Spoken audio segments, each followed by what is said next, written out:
Boo-boos, ouchies, baddies, oopsies. No matter what you call them, we all know the feeling of an unexpected injury. No kid or adult is immune to the dreaded paper cut, skinned knee, or kitchen nick, an unfortunate side effect of having a physical form with epidermal limitations.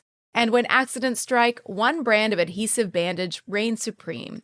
With hundreds of millions of dollars in annual sales, it anchors one of the most recession-proof categories in consumer goods, a staple of first aid kits and medicine cabinets around the world. It's so ubiquitous that, despite still being a legal trademark owned by Kenvue, formerly Johnson & Johnson, it's joined Dumpster and Velcro in the genericized Hall of Fame, a brand name so dominant it's used interchangeably with the product itself. And that's why this week's On Brand is on Band-Aid. We're all jazzed up, nearly having a cow. You want your favorite show, and it's on right now. It's on brand. Welcome to On Brand with Jon and Marisa. I'm Jon. I'm Marisa. Okay. It was only a matter of time before your gal busted out Band-Aid. We are hitting everything in the medicine cabinet at one point or another. You love a brand that a salve and ointment. You love a salve and ointment, a foam. Sure. You love it when the name has been genericized. We've talked about Band-Aids so much on this show that I had to Google On Brand with Jon and Marisa Band-Aid to see if I had done the episode before. Yeah. Nothing came up, and then I asked Al, did I do Band-Aid? I'm slightly worried about our memory to remember brands that we've Can you done. imagine if I come in and I'm like, and that's why this week's On Brand is on Uggs, and you're like, babe. I mean, check the archives. I feel like it's definitely down the road, but we could end up being like Doughboys, where we're like Band-Aid, or revisit. Like Band-Aids 2. Yeah, Band-Aids 9. Uggs 6. Should we be so lucky? Before we get into it, if you're watching on any of the visual things, I am popping out today. What do you mean? Look at these guys. The nips are nipping. Pew, pew. You know, winter has struck Los Angeles. It is a chilly, 57 degrees outside. Dying from this cold wave. Wait, did I say Tic Tacs? I don't know. Mike and Ike's. No, my nipples are Tic Tacs. They're meaty. That's okay. Well, people will be able to see. That's not a Mike and Ike. A Mike and Ike's like a bullet. Mm-hmm. Tic Tac is like a perfectly sized little suckable candy. Just like me. Uh-huh. Okay, so Band-Aids. That's exciting. I mentioned Band-Aids maybe 2 months ago on the pod, and how I don't remember ever buying them. Because you like your wounds to scab. Because I like to eat my scabs. In case you need a little snack. Because I mentioned that, my good friend from grade school, Jen, sent me a first aid kit. She was like, I just want to make sure you have Band-Aids if you need them. I'm like, I haven't needed them yet, but okay. How have you gone this? I have applied 5 Band-Aids in the past 24 hours. Because you have kids. Sure, but kids I wear mean... Band-Aids like they're...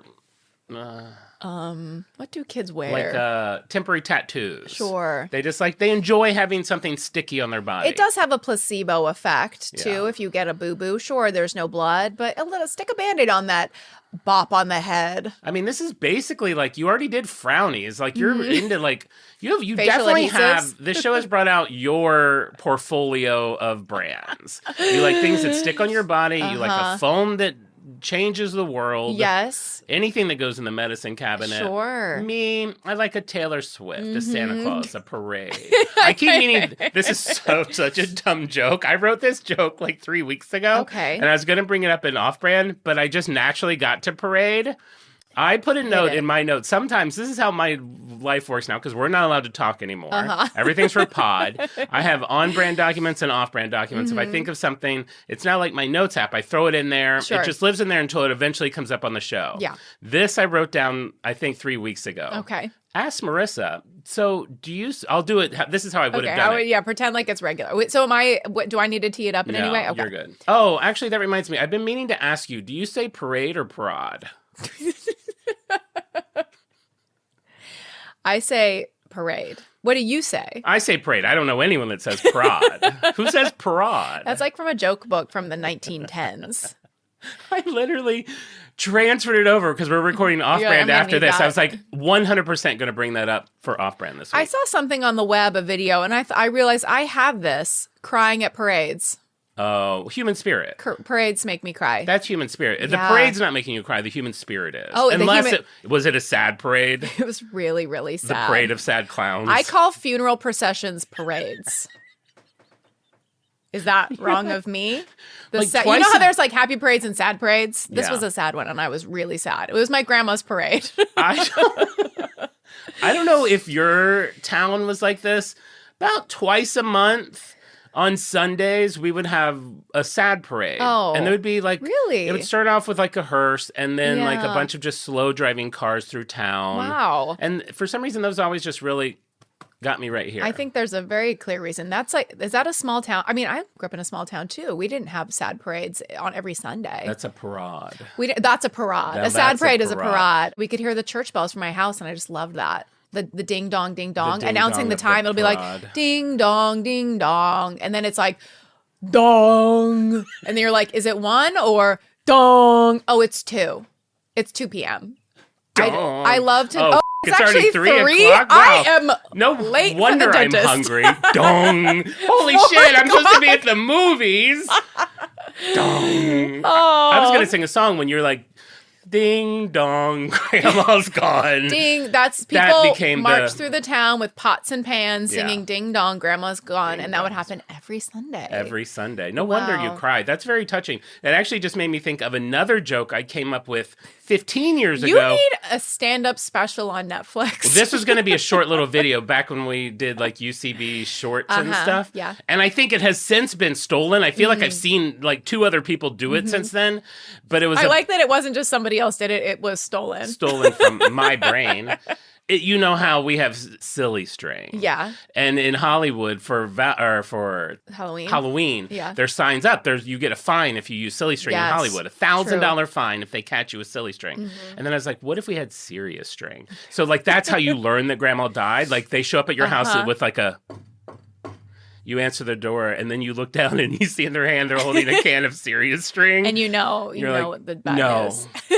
No. This would have been such a good 9-minute sketch in 2008. Right? Yeah. That's probably when I came up with that. Oh, what a bummer. What a bummer. I wouldn't be at this crappy table. Seriously, though, I got to put the brakes on everything. Because something happened on Insta Egg Day that killed me. What?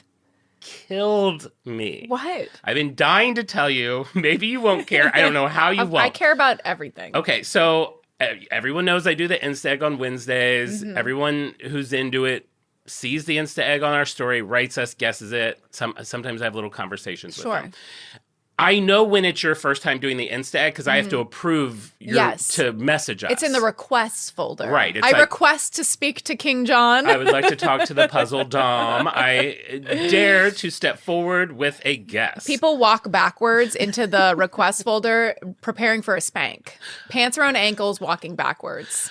My dream would be like if when someone clicks that request to talk to me, it's like a long hallway where you just hear the click of like a high-heeled shoe for like 5 minutes echoing. These are your high heels? No, that's them walking towards the curtain of me. I'm behind the curtain. The Great and Powerful Oz. The Great and Powerful Oz. So Rebecca Brown, I never know if I should do last names, but whatever. Rebecca Brown. B. Well, yeah. Leave that in now, but now from here forward, I'll call her RB. Arby's. Oh, I have a whole thing about Arby's I did on Off-Brand, but no. Okay. All right. So Rebecca Brown writes us. So when they do the Insta Egg for the first time, I always say, congratulations, that's right. Congratulations on your first Insta Egg. Yeah. Just to welcome into the community. Of course, yes. So I did that, and she's like, thank you so much. She's like, I've been listening to your podcast for my branding class at Marist University. I especially enjoy the Taylor Swift episodes. And I'm like, oh my God, thank you so much. I was like, wait a minute. Tell me you're not listening to him in class when you're supposed to be paying attention to class. She writes, ha ha. No, we had a few homework assignments to listen to some episodes and take notes and answer questions, and then we discussed them in class. Professor Jon and Professor Marisa? Honorary doctorate?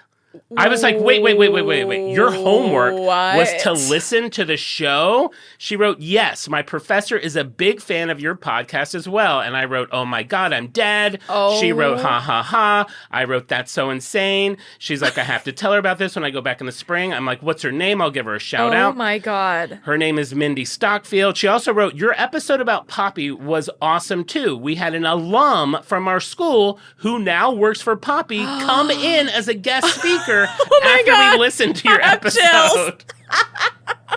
We're curriculum, bitch. Merch. To think that they're like taking notes and then it's like, and then we talk about like eating scabs and they kind of like chuckle and then it's like, okay, 2 minutes later that bit is over and now we're back to like clip clop time. To think that they are having to like dodge our bullshit to get to the learning. I know. Wow. Someone told me they listened to Lipton. I listened to it. It was 32 minutes before I even mentioned Lipton. Last week's episode, I think it was like 45. I know, the one we just did. The whole class. Your home. So tonight, what I want you guys to do is pick 3 on brands, listen to them, take notes. For extra credit, solve the Insta egg. I'm going to need to see proof that you got the Insta egg correct. For extra credit, here's a list of terms I want you to define. Hazinga, clip clop times. I mean, invite us, Mindy. Invite us. Gosh. We'll be like guest speakers. We would love to. We'll do a live show from Marist University in New York. I mean, I literally died. I wanted to tell you this for 2 days. Cannot believe this. Yeah. Unbelievable. The reach of this thing. Wow. It's like, I mean, I feel like we know the we're size of our audience, but the type we have a really high caliber listenership. But that's the thing. High caliber. It's quality over quantity. I thought the most we would ever get is in the beginning we got a bunch of like, you helped me on trivia night. Sure. Tons of those. But man, this really just this is now if you get a job at a company based on your knowledge of the brand that you learned from the episode, you owe us $40. We should get a percentage of anyone who gets a job solely based on answering questions they learned from. Interviews are pop quizzes, right? About the brand history. Yeah, exactly. And Mindy, thank you for listening. Thank you for sharing the show. Much. That is I looked her up. Cute. She's incredible. She's from the biz. She's worked at Disney. She's worked at 1 million giant franchises. And yet here we are next to the crumb piles. I mean, and we the just had a dirty cat socks. jump up on the table and put its butt in Marissa's cup. This woman is like, she's like, let me help mold the Harry Potter franchise. After that, could you guys all go listen to Santa Claus? She has an office attached to a bathroom. That's what she has. She has an office attached to a an bathroom. office and like a little like bowl of tampons for guests and like a little like poopery and like a little. She's got an actual bidet. She's got like a Toto? an actual toilet that is like has all the bells and whistles. Not she doesn't have clip-on. a tushy. Yeah, not the chip clip. She's not the chip clip. Yeah. Oh my Lord. I don't know where this is going to go, but this is going somewhere. Honey, I'm strapping in. I'll take it as far as it goes. Me too. I don't have a bachelor's degree. Can I get one? I would love it. Can I get a bachelor's degree in marketing? Just to wear the robe and the cap. Love a graduation gown. Well, there you go. I Nude thought that underneath. was a lot of fun. That sounds unbelievable. Right. I wouldn't even believe it. I know. Wouldn't even believe I it. literally was like, wait a minute. Crazy. She can't mean that. Crazy. That's why I asked that question. I was like, wait, is this like curriculum? What's she talking about? It's curriculum, bitch is good merch. It's curriculum, bitch is really good. So we've talked a little bit about Band-Aids in the past. We know when you worked at ice cream. Oh, I had to wear Band-Aids on my ears because they didn't want people to know my ears were pierced. They'd rather think I'd been shot in both my lobes. Oh, no, I got shot in this ear too. This is actually 2 weeping wounds. Do you want a banana split or a hot fudge sundae? Nearsighted vampire was aiming for the neck, got the lobe. One fang. One fang. In the lobe. I was dating a one-fanged nearsighted vampire. As you can see, that's what the Band-Aids are for. That is so gross. Band-Aids are gross looking. Band-Aids, I feel like, have definitely been designed for me. To last 20 minutes. Like they're crisp and shiny for 20 minutes. I actually needed a Band-Aid last week. What happened? The perils of travel. somehow traveling and getting everything. I always get a wound at an airport. This was, I think, when I was packing. I get up at my sister's house at 3 a.m. Too early. To pack and get all the foods in the thing, because I do leave them in the refrigerator up until the last minute. I mean, thank God. Put your aluminum foil on your bowl of soup. I did. All that. Put everything in Ziploc bags, wrap them all up, get them all in there. In the midst of doing that, on one finger, ripped the side of the nail on both sides. So you have the flappy nail that if you barely touch it, it's like zing, like pain everywhere. I had to go all the way, Uber, curbside guy, TSA, everything with this. I go through TSA and I'm like, crazy question. Do you guys by any chance have a Band-Aid? She's like, go to the big desk after you get through security and they have them. I go there. Nobody's there. Circle around a couple times. The guys, I'm like, I heard you guys might have Band-Aids. He's like, I got you. And I showed him, I had blood coming down both sides of the finger. I was like, look what I've done.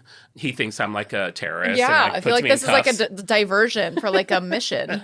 Just trying to get my Dolly Parton frosting in. I mean, I hurt my finger. So he comes down with two of those, like, I don't even know who they're for. Two, like, of the teeny tiny Band-Aids. Yeah. I'm like, what am I? Now I'm chain linking two sad little Band-Aids. Very sad. Got those in. They got me at least to the gate. And then I'm sitting at the gate. Right behind me, a mom. I tap on her shoulder. Moms are human Band-Aid dispensers. That's what is in my head. I'm like, listen, I know this. Nobody wants to talk to anybody on the holidays. And I was like, but you're a mother, lovely family. Do you by any chance have a Band-Aid? She's like, yeah, of course. She pulls out like the plastic dispenser. It's like sorted by size and everything. Her daughter, and I showed him the wound. Their daughter's like, we'll take, the daughter's like 8. She's like, we're going to take care of you. Like the nicest people in the world. Cute. She gives me a Band-Aid. I was like, thank you so much. In my head, I was like, oh man. No, I'm sitting behind a kid. I was like, I kind of wish I had 2 in case this comes off. Yeah. She's literally like, here, take another one in case you need it on the flight. Wow. That one is still in my wallet, by the way. Never needed it. Anyway, that's my most recent story with Band-Aids. Was it a cute Band-Aid or a generic brown? It was a normal one, and I'll be honest, I think it was not Band-Aid. Yeah. Actually, I have it in my pocket. Ooh, whip it out. I have it right here. Oh, here it is. Oh, cute. Latex. Maybe it came in a kit, a first aid kit. Looks like it came in a brand. kit. It's pretty generic. Those are pretty generic. And not huge, but the other one that the TSA gave me was half the size. I know what you mean, like the minis. They're for like a doll. Yeah, I'm sorry. I didn't say my doll has a Barbie got wound. cut. This is actually for me, a grown man. So I will say I have the same experience with Band-Aids that they fall off so freaking fast. Yeah. They get all dirty around the edges. They either fall off immediately or stay on for 90 days. There's like no middle ground. That first tiny one I put on, I wrapped it around so tight. Yeah. The tip of my finger was about to burst. It was blue because I was like cut off all the circulation. And then 2 minutes later, I looked down and half of it's off with no sticky anymore. It's interesting that you're talking about the Band-Aid being too small. I know you're talking specifically about this Band-Aid. I was tinkering around on the Band-Aid social media. Band-Aid, I'll start by saying that Band-Aid has very, very high loyalty as a brand. Right. So this consumer marketing, whatever company does a poll every year. What brands do you trust the most as a consumer? And Band-Aid is always in the top 10, the top 5. Last year, they ranked number 2, second to Dawn dish soap. So this is a brand. Because they clean the ducks. Because they clean the ducks. Because they clean the ducks. I ain't seeing any oily pigeons around here. I don't know where this is happening. And I haven't seen them scrub a duck in a long time. We need an oil spill stat. Now. Stat. Wreck a ship. They have a really high consumer loyalty. And I do maybe notice a difference in like the generic first aid kit Band-Aids versus the Band-Aid brand. And so I do get the big old boxes from Costco. And those last maybe, 3 weeks? 144 Band-Aids. I can't even imagine. We go through a lot of Band-Aids. A lady named Patricia Lee Griffin, full name, I'm doxing her on Facebook. She wrote on the Johnson & Johnson Facebook page, in all the years you've been making Band-Aids, nobody in marketing ever thought of making the Band-Aid at least 1 inch longer. I'm sorry, are you writing this to Band-Aid or your husband? Sometimes you accidentally do a post when you mean a message.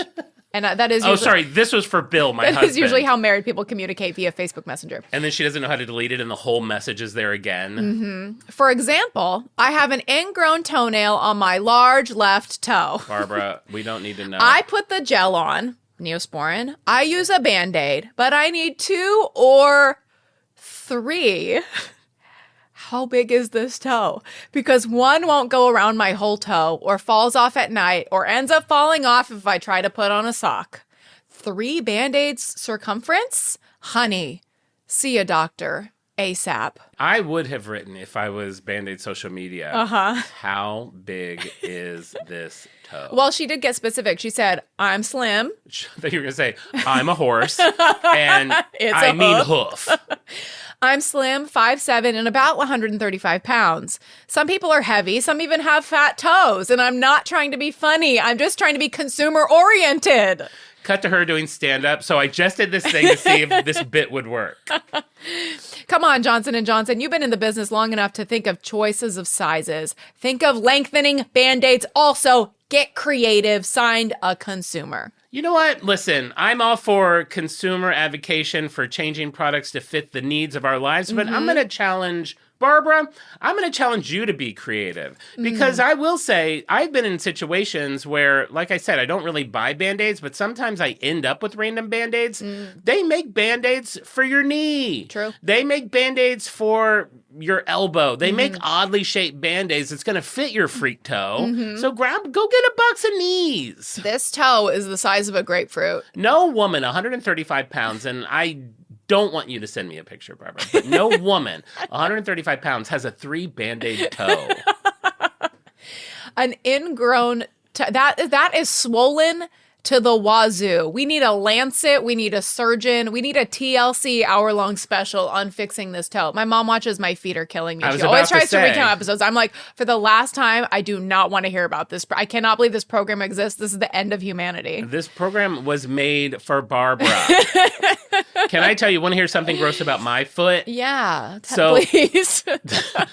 I had an issue of getting ingrown toenails on my big toe, too. And they would take a while to heal, and they just kill, and they would get a blister, and blah, blah, blah. I went to the doctor and had a procedure done. They, burn, here's your toe. Yeah. They burn the corner. Ow. So the nail doesn't grow, just a little bit. You can't even really to get it tell. from, elbow and into the side of your toe. Just a little bit in. Yeah. So I can't get them anymore on that toe. Do you want her information to email her about this procedure? I should let her know about the procedure. Okay. 2 things. 1, knee Band-Aids. 2, think about this procedure. The funniest thing about Facebook is I see this woman, I'm getting a really funny picture of her. Facebook. This wasn't any modern day communique. No. This was Facebook. Did she write it in the last 8 years? It was like 6 months ago. The day after Christmas. Christmas morning. A really bad time to get an ingrown toenail. You know what? I'm just going to wait to see if Santa brings me longer Band-Aids. If not, I have it. It's already in my drafts. It's funny. You can I read that and I laugh to myself, and then I click on her picture, and then I'm looking at her whole life. I'm looking at her little Happy Mother's Day, her little blurry selfies in the car. The things that motivate a lady on Facebook in her 60s to post a selfie. It's honey, this isn't in focus. Honey, you're barely in it. It's all over the place. I'm curious if this is going to bring something up, but we'll see. I'll just leave that there. Sometimes if I see a snarky comment on something. I know what you're talking about. I know what you're talking. You know what I'm talking. I was like, this is why I never freaking say anything online. Should we just put that out there? I got an alert. I was on... No, before you go into that, probably once every 6 months. Once out of every 6 months. Sure. That's why you get the alert, because I don't do it often. Exactly. Someone will annoy me. I made it a goal months ago. Just don't reply to comments. It doesn't matter. Oh my gosh, yes. Don't reply to comments. It doesn't matter. So someone did that yesterday on Facebook. For some reason, a picture of Bjork came up, and I was like, "Oh, cool. We're all going to celebrate Bjork." And I look at the comments; they're all hate comments. Everyone's like, "She's the devil. She sucks. She did this. She did that."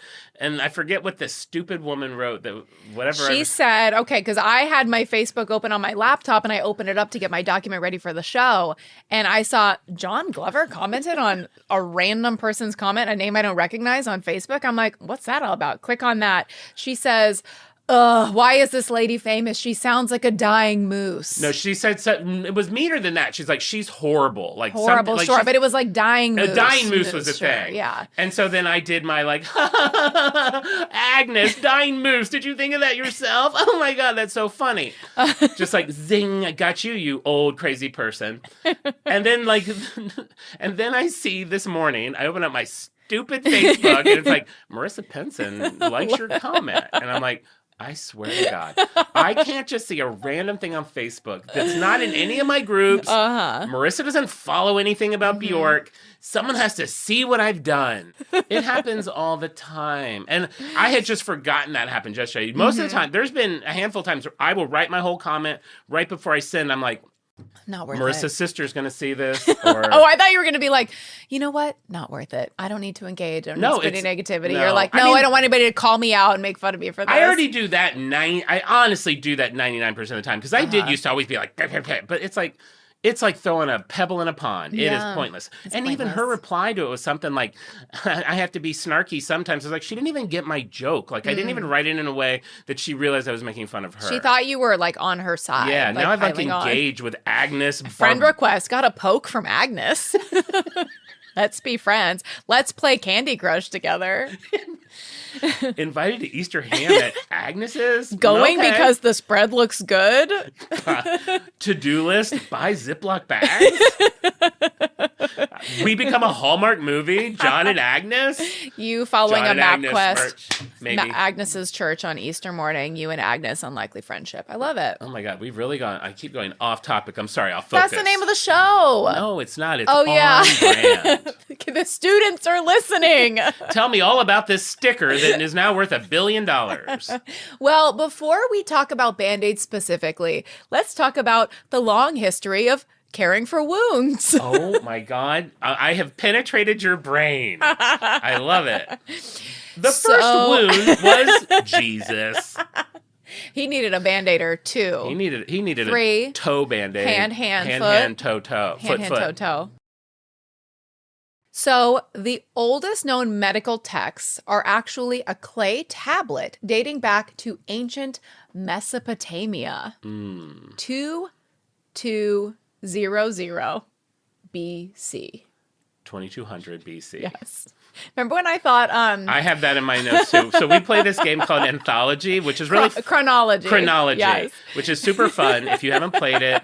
Basically, you just have to be smart or kind of smart to guess when things happened in history. Sure, yes. You pull a card and it'll be like the Model T is invented and you have to try to put it in a correct timeline. Everyone has their own timeline. And you only had one card on your timeline. I think it was 1960. 1960. And then the next card you pulled was... Pompeii. When did the disaster of Pompeii happen? And I thought, well, I remember learning about it in school. Was it like maybe like... Was it in like the 20s, the 10s? I know it's before 1960, but I don't know how far before, so I'm going to put it before 1960. We flip over the card. It happened in 79. The year 79. AD. She's like, well, that probably happened a little bit before the Let's see. So Elvis, Pompeii, maybe happening around the same time. 79. It is a really fun game, though. We should somehow be get brand them to ambassadors. Yeah. Yeah. Because now if she had gotten that, her two cards would be 79 and 1960. The next card, she has to figure out if it's between those two, before, after, and you have to get 10. It's a lot of fun. Introduced to me by my niece and my brother, Ellie, and Tom, my brother's family. We need to create a version that's with our timeline. Oh my God, the on-brand version of chronology would be... That'd be so fun. That'd be great. 1948, first In-N-Out opens. So the plaster, it's like wet earth, like a little like tablet that's like, I don't know, written in mud. How did people document things in 2020 BC? It's First a plaster. iPad. It's the original iPad. Back when it was just pad. No eye. No, just an eye, like an Egyptian eye. King Tut.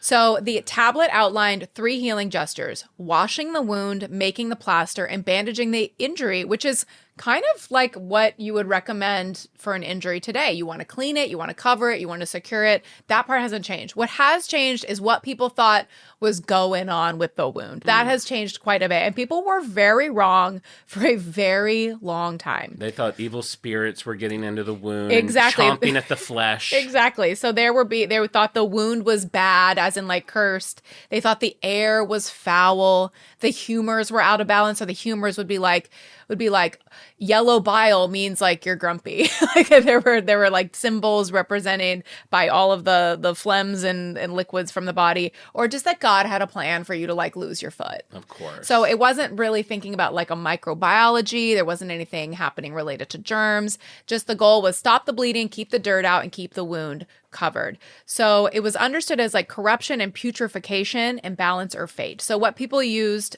to cover up their wounds, obviously we didn't have Band-Aids, so people had to get a little creative. Ancient Egyptians used linen strips, animal fat, honey, and resins. Honey, we know now, has antimicrobial properties.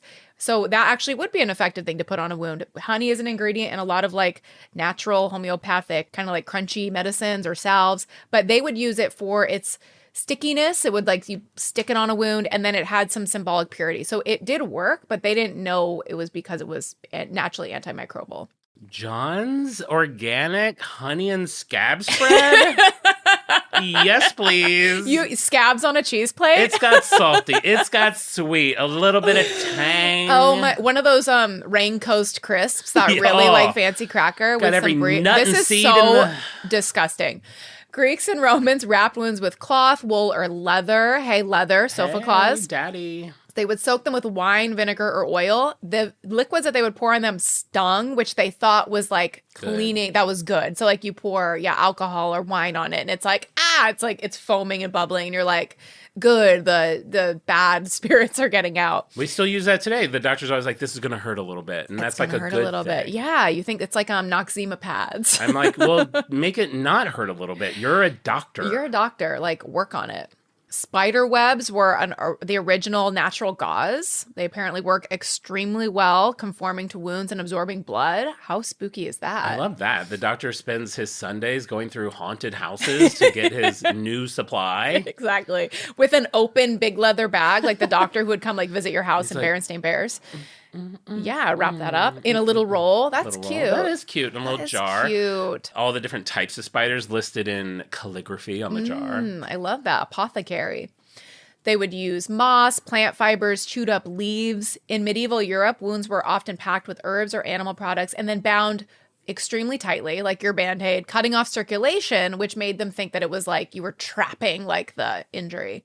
This is actually a perfect time for me to bring up my James Cameron story, if you'll allow me to. Yes, are you kidding? Of course. So I did, if you don't know, I did reference research for Avatars 2 and 3. And so what that would mean in its simplest form is if we had something happening in Avatar, I would find the Earth version of it, send as many different Earth versions. I never called him that, by the way.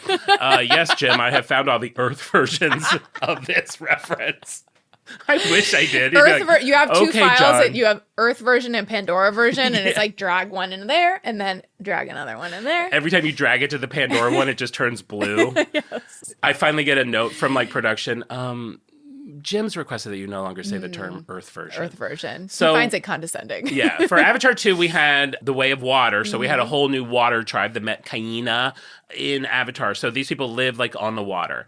And there was going to be a wound, and I had to find reference for wound dressings. Ooh. So I'm doing all this research, and I came across these people that used fish skin for wound dressings. And I like literally gave myself goosebumps. I'm like, oh my God, they're water, fish, wound. Heel. Wow. Jim will die.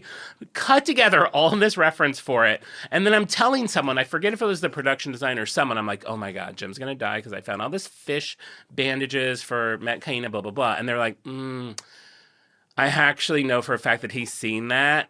that kind of dressing, and he thought it was a little too on the nose. Oh, and like people would think it was fake because it's like too perfect. I was so, but then I was like, yeah, maybe it is, but look, my balloon popped that day. That's a bummer. It feels like it's like the first thought. Like it feels like a lazy idea, but it's actually real. And because I had footage of it and how it worked, and I was like, it's like not one of those things you're not even really going to be paying attention to. Someone's just putting a little bit of fish flesh on a sore. Did he consider having like a factual, like this is based on something real alarm that would like kind of like pop up during the movie so people knew that it was like not made up, it was like based on real reference? I mean, kind of. No, not really. But that was really the goal. Because I remember asking once, like all the construction vehicles I think I mentioned this on pod. All the construction vehicles in Avatar are yellow. And I was like, why are they yellow? On Earth, they're yellow too. Yeah. And they're like, that's exactly why. Because if it was green, people would be like, it takes 1 second for them to like, oh, wait. What is that? Yeah. If it's yellow, you don't think about it. Yeah. Then you're open to like whatever shape it is or whatever it's doing. Yeah. But you take away that silliness of like, wait, it's too many steps away from what it is. That makes sense. I thought that was super fascinating. Yeah, ground it when you can. I love that. Ground it when you can. Merch. Go. So the plasters were whatever these homemade mixtures were the cross cultures people were using to put in their wound dressings to keep them, I guess, clean, what they thought was clean, protect from the environment, absorption of fluid and discharge, and then some separation between the wound and the bandage. Discharge. Word I don't love. Discharge. What word should I use instead? Because it does come up a lot. No, use it. It's not, and I'm not icky about words anymore. I know we all used to be like, I hate moist. I stopped hating moist a long time ago. I love the word moist. God, I am moist. Merch. God, our shop is going to be huge. 1,200 items. None of them make sense. We don't remember the origin of the joke. Nobody listening does. Mentioned one time. No context. Free shipping at $500. We create a store that's against everything we stand for. Yeah. $8.95 for shipping. So the Romans gave us a language that we still use today when we're talking about wounds. The 4 cardinal signs of inflammation. Ruber, tuber, calor, et dollar. Ruber, tuber, calor, and dollar. That sounds like a law firm where I'm going about my car accident. That would be a good, that type of t-shirt where it's like a list of names? Yeah. Ruber, tumor, calor, et dollar.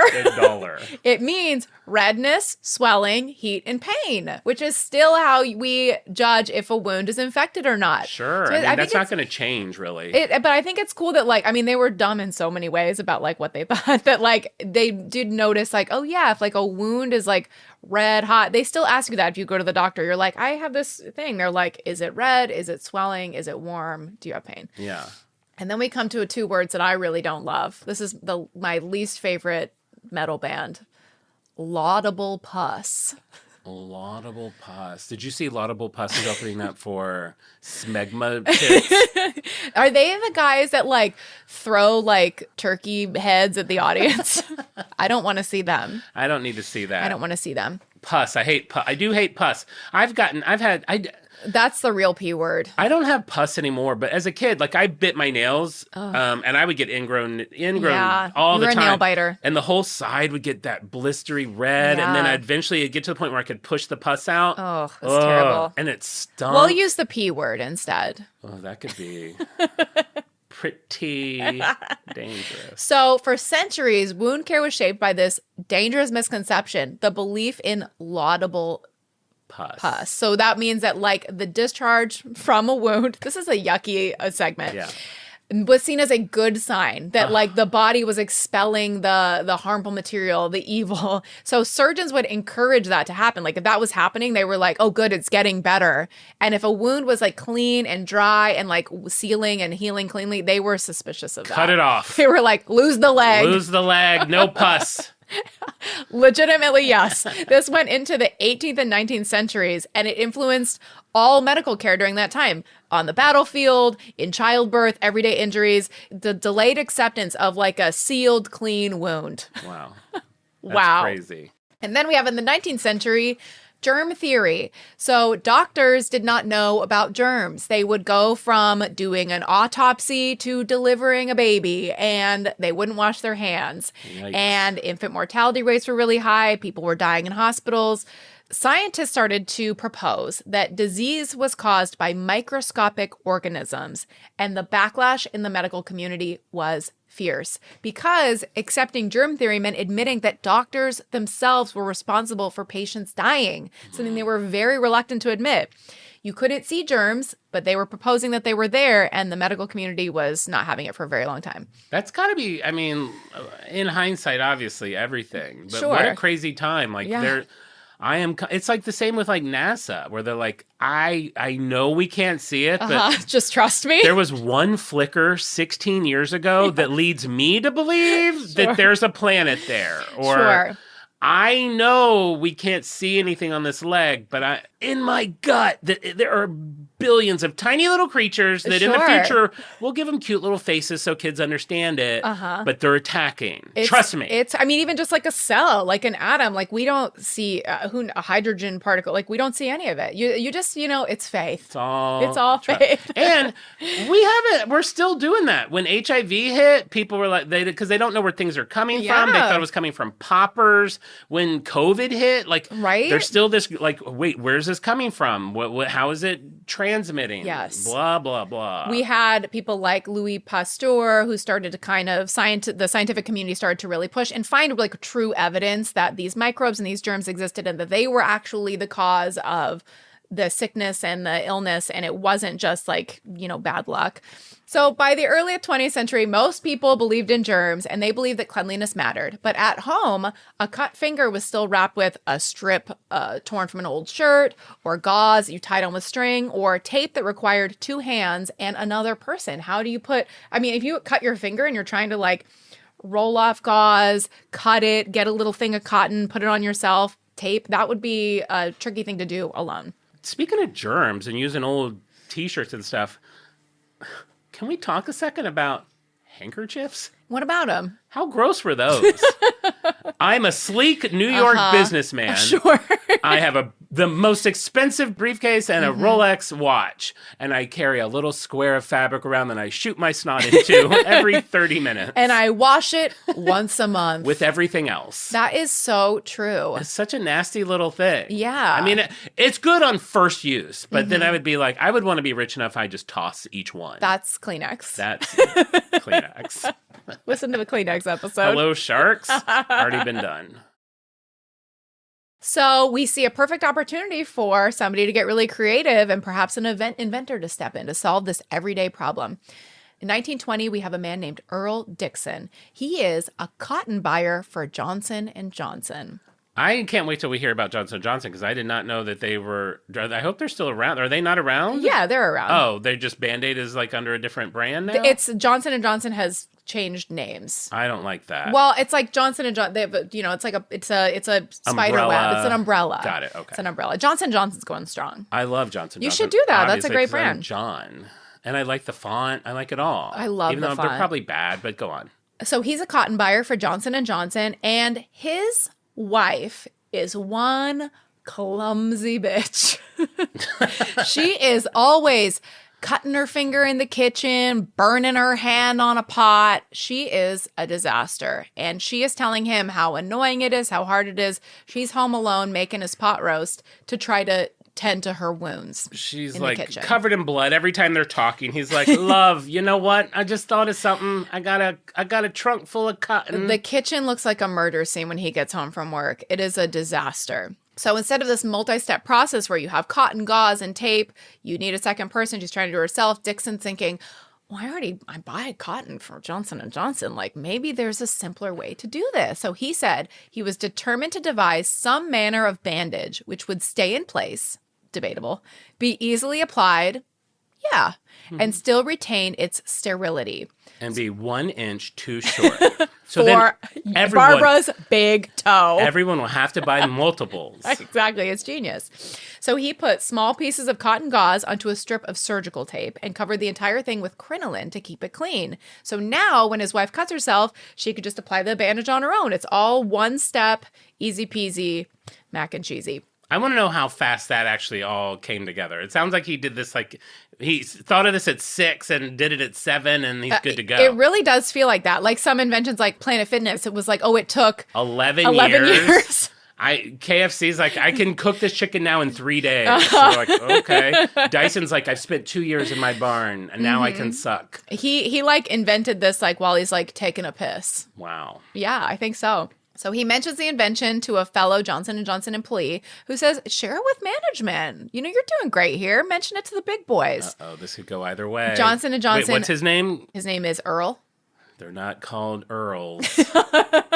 You think it was a guy named Tommy Band?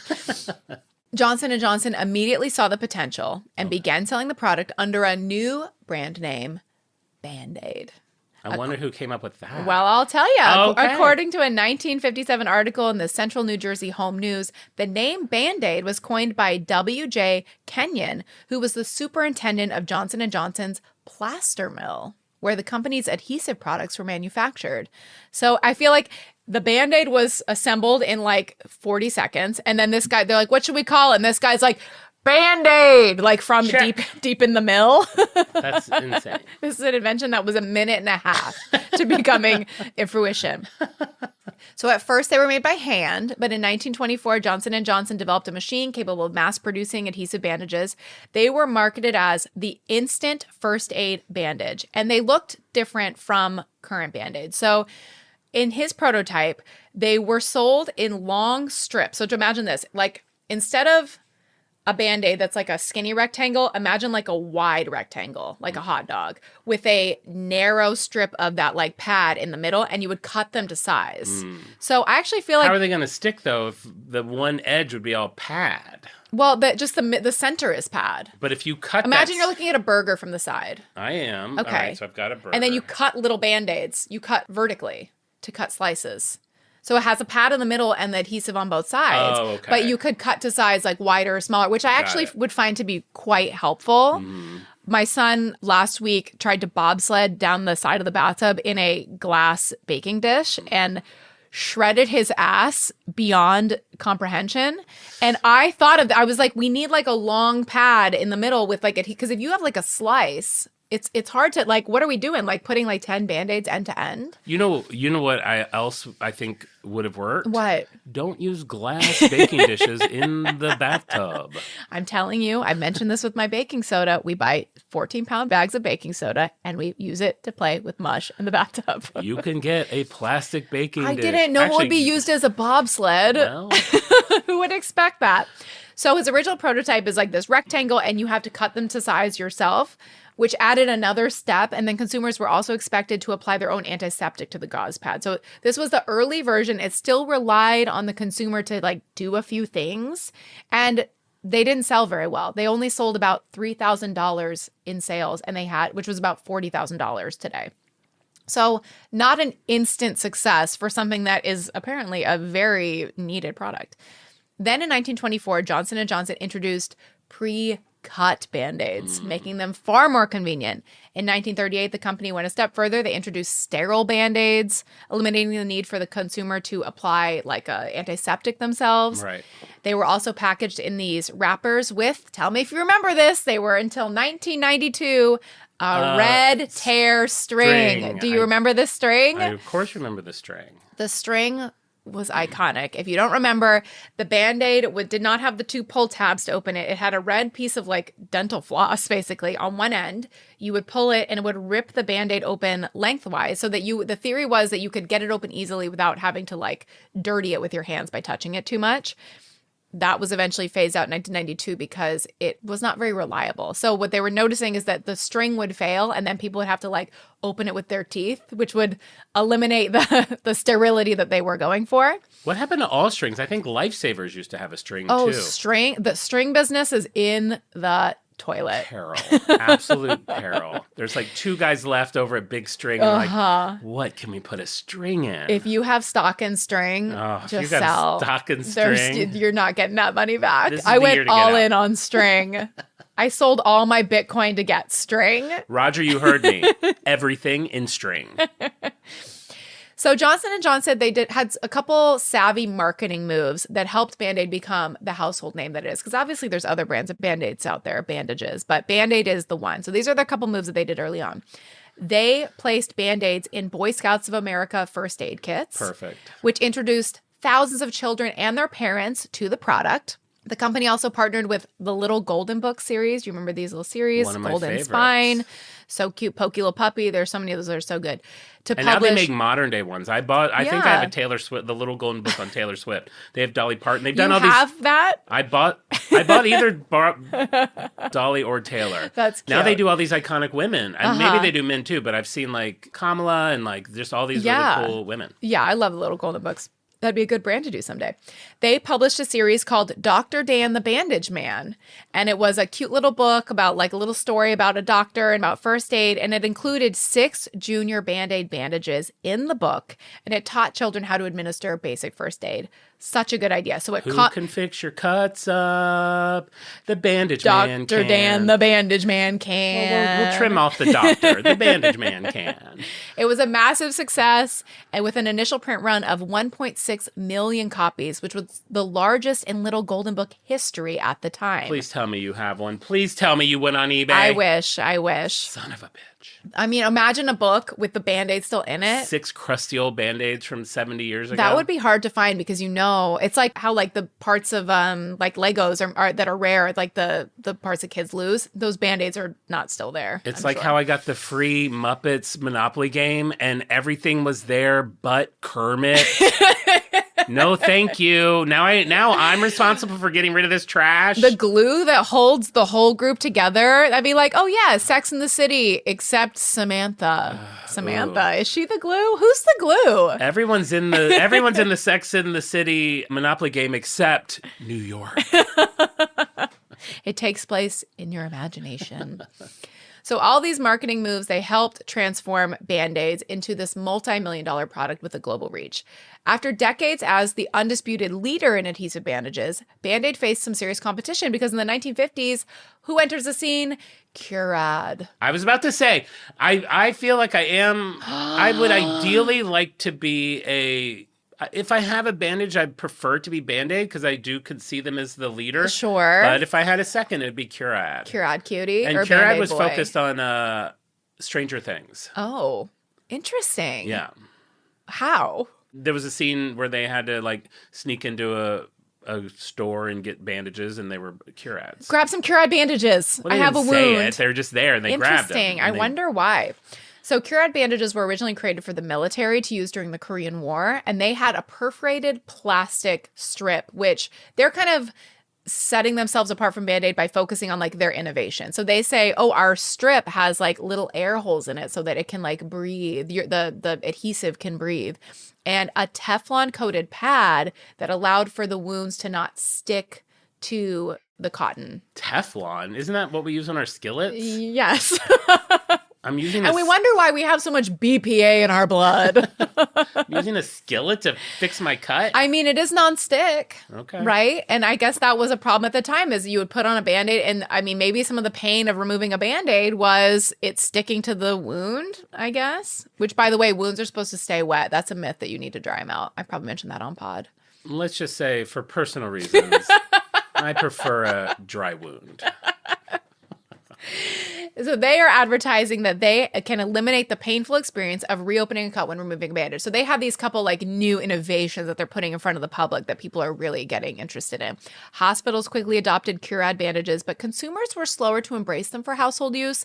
Band-Aids still dominated. People had that loyalty probably from like, things like the Dr. Dan and the Boy Scouts and things like that. It was just more felt like a household Band-Aid.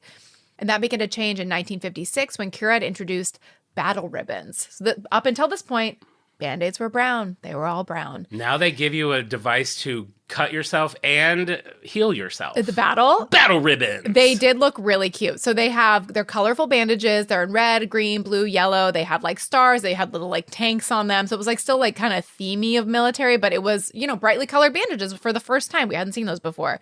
They appealed to children. And then now Curad is kind of breaking into like the Band-Aid aisle at home. When mom's doing the grocery shopping, maybe she's reaching for the Band-Aid and then the kid is like, wait, what are those? Battle ribbons. Let's get those instead. I like it. Battle ribbons also introduced a major innovation, which was the wrapper that opened by pulling 2 tabs apart. This is still how we open Band-Aids today. Curad began that with their battle ribbons. This is not a Curad episode. I repeat, this is not a Curad episode, but I have to highlight their innovation at this moment. What is this episode about? Is this a Curad episode? I'm not sharing my headline with this. Isn't Band-Aid / Curad. We could have done a battle. No. Band-Aid is supreme. We should have done a battle. Later that year, Johnson & Johnson responded to the battle ribbons by launching their own fun Band-Aid called Stars and Strips Band-Aid, inspired by the fun designs of Curad's battle ribbon. So that sounds a little hookery, though. Stars that and sounds like a strips? little like Vegas dance hall. Sure. Hey, you want to swing by Stars and Strips? I just won $400 on Keno. I'm thinking of getting a lap dance. Yeah, it's like a patriotic themed strip club. They're cute. The Band-Aids in the vintage tins. I mean, they sell the vintage tins obviously on eBay. A little Band-Aid tin, best. I've got a Band-Aid tin. I would have brought it for our still photo. You might have a Stars and Strips Band-Aid tin. I definitely don't think I do. But they're pretty cute. That's one of the things I mentioned that I collect when I go to estate sales is old packaging. So I have that's why I have the glass Vicks Vapo jar. I definitely have a few metal Band-Aid tins. Yeah, somebody on the on-brand Reddit, which is not run by us, they posted a picture of a medicine cabinet with a bunch of vintage packaging in it. And they said, this is for John. Right up my It's so up your alley. Right up my alley. Throughout the 1950s, Curad is trying to break in more into the household market. They have their Teflon pad, their frying pan pad that they are saying is not going to hurt. Kids hate getting Band-Aids taken off because the boo-boo is sticking to the pad. They're calling it the mercy dressing to try to convince parents that this is the Band-Aid you should get instead of the Band-Aid brand. Then in 1965, they have a powerful word that they put in their marketing that put Curad ahead. Ouchless. Isn't that such a good word? Ouchless. It's like mercy dressing. It's like a little bit of a thinker. It's a little bit of making the construction vehicles not yellow. It's like a little extra step removed. Ouchless is just so clear. So now you can think, do you want the ouch Band-Aid or the ouchless Band-Aid? Right, because they're calling the other one ouchie without saying it. Exactly. So Curad never took over Band-Aid as the market leader, but it did increase their brand awareness. It shaved some sales off of Band-Aid with this marketing. And they're Pepsi. They're Pepsi, exactly. They're Coke and Pepsi. They are Coke and Pepsi. They'll always it is so be true. second. But for some reason, I disdain Pepsi, and I don't More mind than Curad. you disdain Curad. Yeah. I'm sure there are Curad loyalists just like there are Pepsi loyalists. Yeah. Band-Aid breaks off in the mid-90s. They start to have their own innovations. They launch now the Band-Aid aisle is a quarter of the grocery store. It's like the Oreo aisle. Somehow the Yes. two go hand in hand. Now they're scented. Now Band-Aid flavored Oreos, Oreo flavored Band-Aids. Oh, you take a bite and pull a Band-Aid out of it? Oh, I got the Band-Aid. I won. Scan this QR code, upload a picture of your Band-Aid for a free $1.50 off your next 4 packs of Oreos. I know you're going to just say, that's gross, but Oreo scabs. Scab flavored Oreos. Red cream. Scab flavored cream. Crunch within crunch. This is going to be a really hard topic for a lot of our listeners, the eating of the scabs. You can That's beep out okay. scab and they won't know what we're... I honestly don't remember if scab came up in on or off. I feel like it came up in off and anyone on is like, why does he keep talking about scabs? I swear we referenced it. You have to join the Patreon to find out. Was there anything worse than being in a wave pool and seeing a Band-Aid float by? Band-Aids are everywhere. I always photograph them and send them to my friend Stephanie. And gloves. Gloves. That's how it started. Yeah. We stole that idea from somebody else. This was probably 5 years ago. Pre-COVID. It was definitely pre-COVID. There was someone whose art project had become to take pictures of any glove they found on the ground. And we're like, that's insane. I mean, in LA, probably not in a nice suburb in Ohio, are there so many rubber gloves on the ground? We thought it was the craziest thing ever. We see a glove the next day. It's then we spent years taking pictures of gloves that we'd find on the ground. In the winter in the Midwest, it's winter gloves. Sure. I mean, then we honestly stopped doing it. It's like a cute child's mitten, and here it's like a blood-soaked, disgusting blue rubber glove. You'd be surprised. There's normal gloves here. But we Sure. stopped during COVID because there was just gloves everywhere. Yeah. And now we just take a picture of anything odd that we find on the ground. But Band-Aids, they're everywhere. Do you know why chefs use blue Band-Aids? So if one falls off, they'll see it in the stew. In the French onion soup. Except It's easier to spot a blue Band-Aid in French onion soup than a brown Band-Aid. I didn't know that they did that, but They do. I am smart enough to have solved the riddle. There you go. Riddle me this. Because me, I'd be like, okay, you can use a normal Band-Aid, but it has to have like a 3-foot string on it. So if it falls in the stew, we'll see the string and we'll be able to pull it out. It has to have a bling string attached to the end so it catches the eye easily if it's in the stew. Yeah. Where's your bling string? I just saw it yesterday. Oh, good. Where? In my bedside pouch. Bedside pouch. I have a bedside pouch. What's a bedside pouch? It's a felt pouch that it's like a pouch and then a long piece of felt that goes between your mattress and your box spring. Oh, does it keep things from falling in between your bed and your nightstand? It's like, so when I'm reading at night, I can drop my phone in it. I can put anything in it. I have so much stuff in it, though. What's I in have this snacks in there pouch? that I'm like, maybe I'll eat this snack one day. And then when I clean it out like 3 times a year, and I'm like, dusty old peppermints and toothpicks, receipts. It's my bedside pouch. Wow. We could sell a bedside pouch. Everyone should have a bedside pouch. This feels like new lore. Might be new lore. We'll see if anyone picks up on it. Peek into the pouch. A peek in the pouch. A pouch tier. I love that. I'll do that. Something in between storage unit and like $12 for the pouch tier. So by the mid-90s is when Band-Aid really explodes with their massive takeover of the aisle. So they're putting, obviously, antiseptic, aloe vera, Neosporin, vitamin E.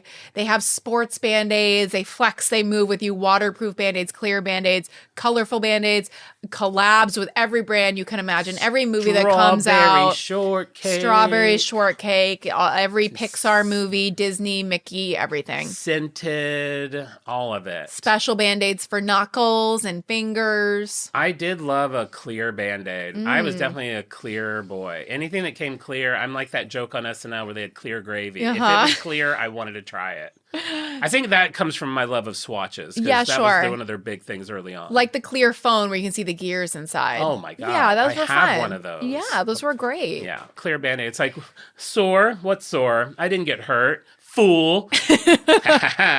They'll never know. We did overestimate Clear's ability to look invisible. Like there was like clear braces. Like nobody's like, she doesn't have braces. It's like, oh, she does. They're clear. It's like she has like yellow gobs stuck to the front of all of her teeth. You mean those? You were so lucky to be born with perfect teeth. My little secret, I have braces. We know, bitch. We can tell. We can see them. We can spot them from 4 miles away. Crystal clear. It looks like you stuck a bunch of popcorn kernels to all of your front and bottom teeth, top and bottom. After John buttered them. Exactly. Yeah. Clear. We had clear bra straps. So it'd be like, oh, swap out your bra straps for clear. And then nobody will know you're wearing a bra. You have yellow strips pressing into your shoulders, making a white indentation, yellowed from the sun. Cracked plastic strips on your shoulders. Cracked yellow plastic jelly shoes. She's flawless. Why are you barefoot at the mall? I'm not barefoot. These are jellies. They're clear. Hold on. You can explain in a second. What's that stink? Oh, those are your plastic foot sweats?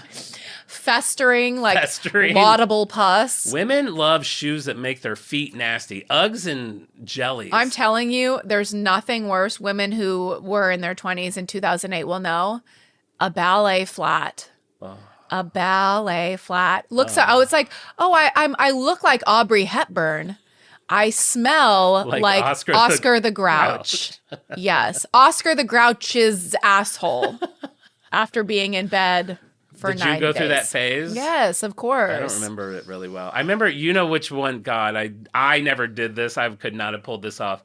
I feel like there was many a gay man back in the day that wore the China doll slippers. Sure, yeah. Like the black slippers that kind of had did they have like a weavy Yes, sole? It was like a mesh thing. Yeah, yes. like a basket. It was like a basket. Yeah. Yeah, it was like something you get at like a swap meet, kind of. Yeah. You never went through a China doll slipper phase? No, and if I saw a guy wearing them, I'm like, meh. Turn off. No, instant red turn flag. Off. So Johnson & Johnson was basically creating a reason for you to have multiple boxes of Band-Aids at once. Instead of just buying the one box, sure, you need a box for your knuckles, you need a box for your sports, you need a box for your kids. Now your entire bathroom is covered in bandages. I could have used some for my knees back in the day. Mm-hmm. Extra large for knees. Extra large knee Extra bandages. padded. Extra padded.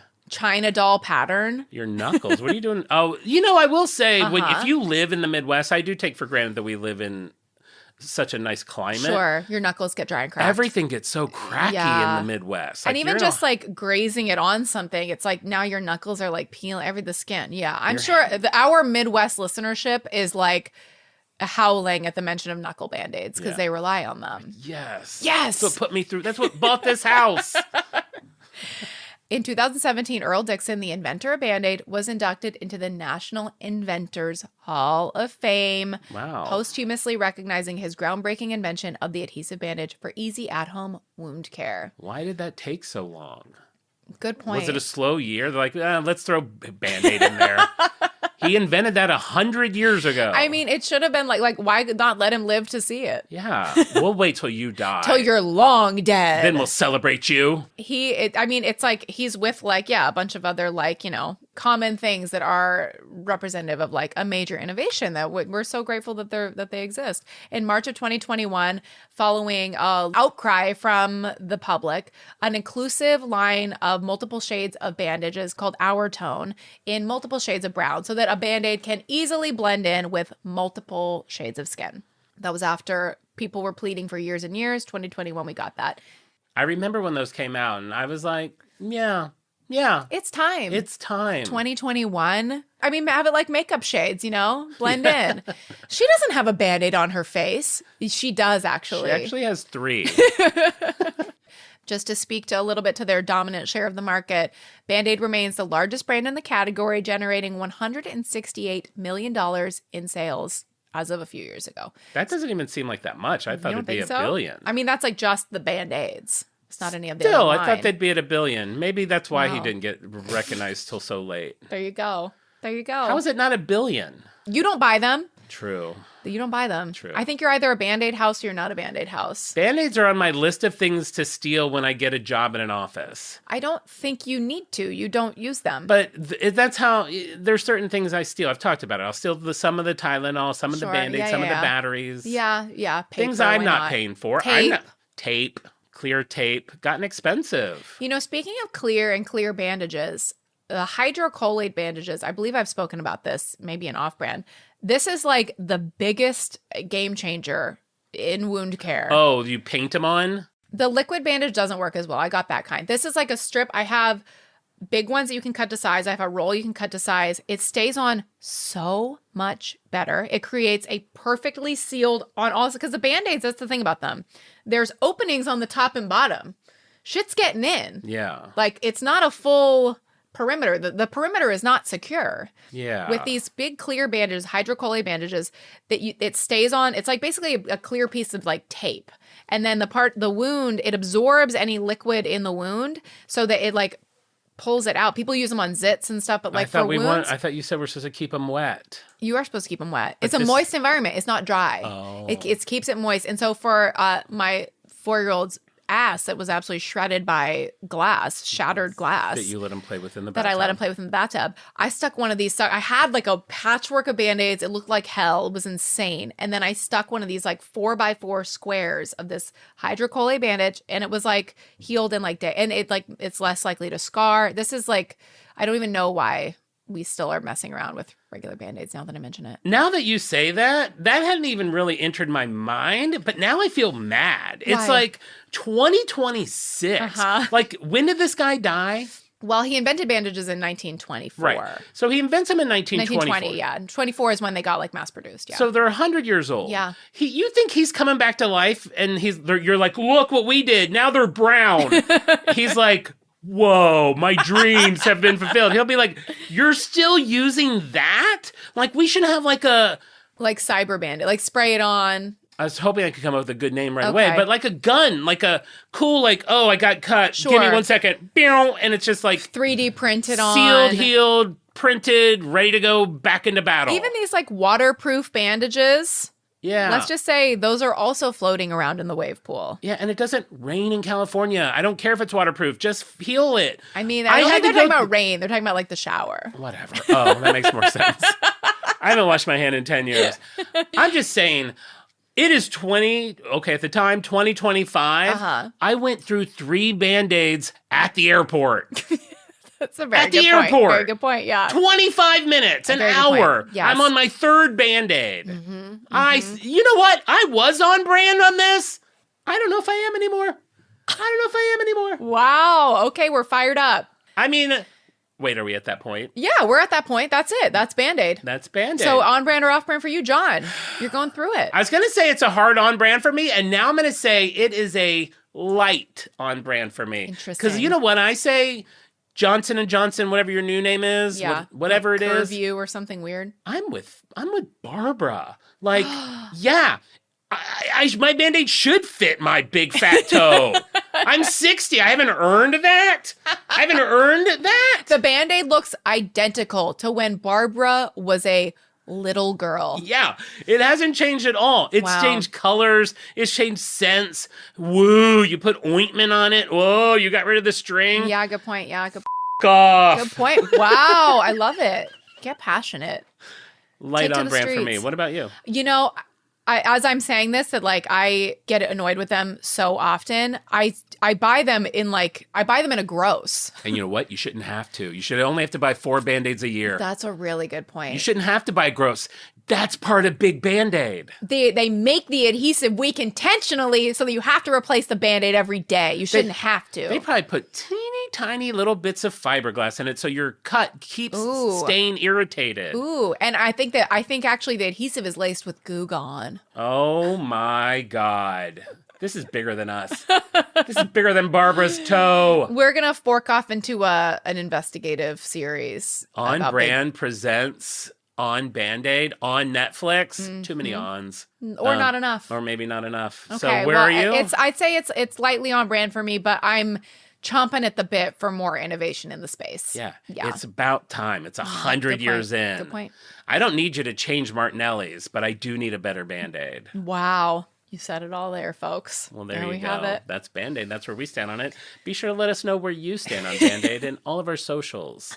Instagram, TikTok, Reddit. Do we promote the Reddit? We should. I mean, yes, we didn't make it, but yes, some listeners made a Reddit. I know, and it's nice, and I feel like it's a slow grow, so we should direct people there. Great, go check it out. All right, well, thank you very much. That was very informative, very fun show. I didn't expect to get so worked up, but here we are.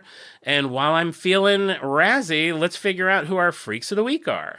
Freak of the Week, you don't know what that is? Well, it's kind of hard to get, but it's possible. Every Wednesday on our Instagram, in our story, I post a little puzzle. If you can solve that puzzle and let me know what our brand is going to be that week, I'm going to give you a big thumbs up and add your name to our Wheel of Freaks. I'm going to spin that wheel between 2 and 10 times to figure out who our Freaks of the Week are that week. And that's who these lucky people are. We have Becca. We have Taylor and Scott Shafter. We have Michelle Brown. We have Meredith Allen. We have Marison and Michael Roberts. So thank you guys so much. I really do appreciate you playing the Insta Egg. I hope it's as fun for you as it is for me. And if you want a chance to be our Freak of the Week, be sure to check it out every Wednesday. And then also just explore our Instagram. We add supplemental materials. We put up pictures of the people that created all these brands that we love and all the silly things we talk about. So be sure to check out all of that goody stuff that we put on there. And while we're giving shout outs, I'd like to shout out a lovely listener who left us a 5-star review on Apple Podcasts. We have Wait, Fujibugga wrote us? Oh, that you worked with them? Oh my God. What did they say? Tell me they liked it. Of course you should listen. If you enjoy sitting around with 2 friends, 3 when Al pipes in, which he hasn't been lately because he's working while we're recording, having good laughs and deep dive rabbit hole research, this is the podcast for you. Makes for lighthearted conversation starters too. Dazzle friends with your newfound knowledge that no one knew they need to know. Happy to spend time with these besties every week. Thanks, guys. Thank you so much for that lovely review. If you haven't left us a 5-star review on Apple Podcasts, please do. Boost the show, boost morale, boost our mood. We all need a little mood boost these days. It's been a while. It's been a couple of weeks. When I scroll and it's the same one for like 2 weeks, I start to get super sad. So I know how many listeners we have and I know how many reviews we have, and there's a lot of people that haven't left a review. We need you. Your voice matters. Your voice matters. Check us out on Instagram at OnBrandThePod, TikTok at OnBrandThePodcast, YouTube, watch the show, Reddit, check out that out. Extra episode on Tuesdays, Patreon, Off-Brand, more chatting, less Brandon. There's a lot of fun stuff going on, a lot of ways to hang out. And with that, we'll be back next week with an all-new episode. And remember, we may go off topic, but we'll always be on brand. I mean, I'll never forget the first time I heard that. We had just left an escape room, and Alistair was like, hey, my friend Mark, I had put out a call that I had kind of not run a contest, but I had put out a call saying I wanted a great tagline to end the show with. And we got a lot of good suggestions, and I was trying different ones out. And we went to this escape room, and we were leaving, and I was like, hey, I just got an idea from my friend Mark for a tagline. And he's like, what about we may go off topic, but we'll always be on brand? And I literally shit my pants. I was like, that's it. I mean, I don't like making shit jokes, but I did because I know it makes Mara laugh. But I literally knew from the second I heard it that would be the winner. And why am I bringing that up? Because it's Mark's birthday. So we just wanted to wish him a happy birthday and thank him for giving us the most iconic tagline of any podcast. So happy birthday, Mark. We appreciate you. Happy birthday, Mark. And you are a special part of the show. Bye. Bye.